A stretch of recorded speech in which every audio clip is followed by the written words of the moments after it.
PT 2016 оны C хөлбөрийн 21-с 23 дугаар хэсгийг бодцгоё. За энэ болохоор 11 дугаар ангийн идеал сэдвийн бүрэлдэх бодлого байгаа. За бодлогын өгүүлбэр дээр зурагт идеалын цикл процессын PD диаграмыг үзүүлжээ. Процессуудыг зөв нэрсний сонгоно 1 2 3 дахь төлөвийн эзлэгүүний харьцааг зөв илэрхийлнэ. Процессыг PD диаграм дээр зөв дүрслэнэ гэсэн асуултууд байна. За энэ бодож хэлцээ. За эхлээд бүгдээрээ процессуудаа нэрлэцгээе. За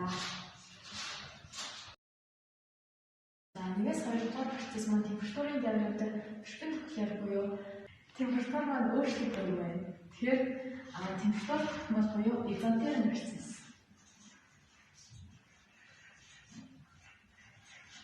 За 2-3 маань болохоор аль болон температурын шугам өсөл буюу төгөл дайрсан шугам байна. Тэгэхээр 2-3 маань аль температурын диаграм дээр изохор процессыг хэлэхээр изохор буюу эзлэхүүн тогтмол. За 3-аас 1-р процесс маань даралттай перпендикуляр буюу даралт маань өөрчлөгдөж байна. Тэгэхээр даралт тогтмол буюу изобар процесс. За дараа нь бүгдээ эзлэхүүнүүдээ жишгсэн байгаа. Тэгэхээр бүгдээ цэгүүдэд дайруулаад шулан. За тэгэхээр 1-р цэгээр дайруулаад шулан татъя. За 1-р цэгээр дайруулаад шулан татлаа. За дараа нь 2 болон 3-р цэгийг нэг шулан дайрч байна. За тэгэхээр 2 болон 3-р төлөвлөлт эзлэхүүн маань зөв. V2 болон V3 маань зөв гэсэн. За PD диаграм дээр энэ изохорын шулан маань температур руугаа хэр ойртогдсон тэр маань эзлэхүүн маань ихсдэг. Тэгэхээр 1-р төлөв дээр байгаа эзлэхүүн маань хамгийн бага гэсэн. За дараа нь бүгдээрээ даралт температурын диаграмаар даралт эзлэхүүнээс хамаарсан диаграм байна. За эхлээд бүгдээрээ төлөв болгон дээр төлөвийн параметр бичиж. За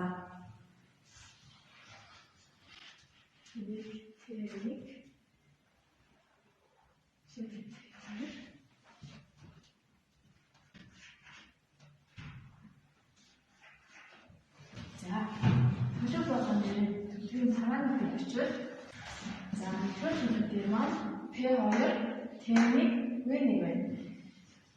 P2 T1 V1.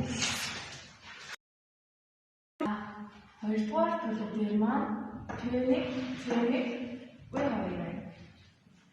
P1 T1 V2. За гуравдугаар төлөв дээр маань P2 T2 V3. P2 T2 V3. За одоо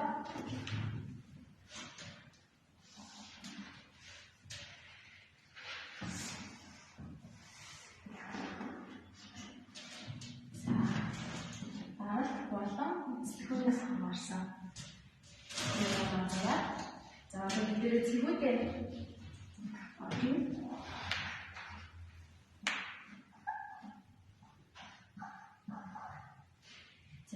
эхний цэг маань P2 болон V1 дээр. P2 болон V1.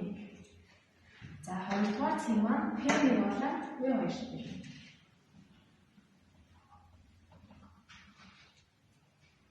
За энэ хоёрдугаар цэг. За хоёрдугаар цэг маань P2. За V2 маань тэнцээ болохоор P2 дээр маань болчихно гэсэн. За энэ бүгдээ цэгүүдээ хамаарах нэгэд авлаа. За тэгээд 1-2 дахь процесс маань изотерм процесс байгаа шүү. Тэгэхээр P V-ийн диаграм дээр изотерм процесс маань изотермийн нэрээ